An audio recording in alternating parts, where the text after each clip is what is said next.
Mga kabonsai, ito pong halaman na to ay bougainvillea. I-wire po natin siya at iayos din natin yung kanyang puno. Tatanggalin natin yung mga sanga na hindi kailangan. At tara po, umpisa na natin.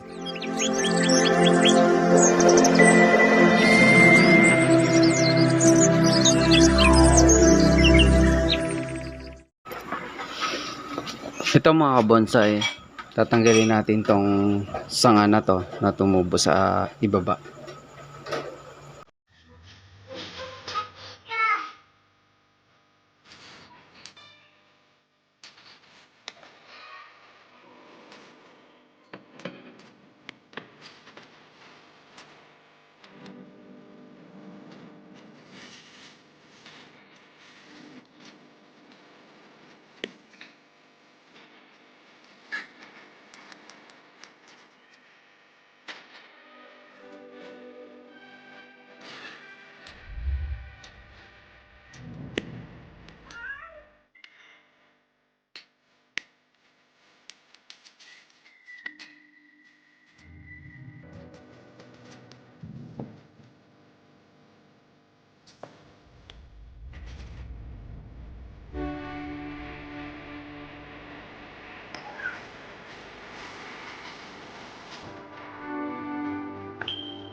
At ayun mga kabonsai, natapos na po nating ayusin tong bougainvillea na to. At ito na yung tsura niya ngayon. Ayan o, na-wire na po natin at tinanggal natin yung mga sanga na hindi maganda ang tubo. At ito naman mga kabonsai yung ating tamarind o sampalok. Ayan po o. Nilagyan natin ng wire kaagad to habang maliit pa. Kumbaga ay ito ay isang mini bonsai na natin. Ito, o yan o. Tatanggalin na natin yung wire niya kasi bumaon na sa kanyang katawan. Ayan o. Ayan mga kabonsay. Tatanggalin na natin. Ito po mga kabonsay na tamarind na to ay galing sa buto. Sadyang itinanim natin siya dito para magkaroon tayo ng bonsai na tamarind. At ito po ay mini bonsai na ngayon. Bata pa lang po ay iwinare na natin siya. Parang sa ganun po mas malambot yung katawan niya. At ito po ay tatanggalin na natin yan. Tinatanggal na po natin yan. Yung wire dahil nakabaon na sa kanyang katawan. Ang tamarind po ay napakahirap buhayin, lalo na yung mga galing sa hunt. Talagang hindi ka makaka-sure na mabubuhay. Kaya gumawa tayo ng ganito. So ayun mga kabonsay, at natapos na natin tanggalin. Hanggang dito na lamang mga kabonsay. At sana may natutunan kayo sa ginawa natin ngayong araw na to. Huwag niyo pong kalimutan na i-like, i-share at mag-subscribe sa aking channel. Hanggang sa muli po, lagi kayong mag-iingat. God bless po sa inyo.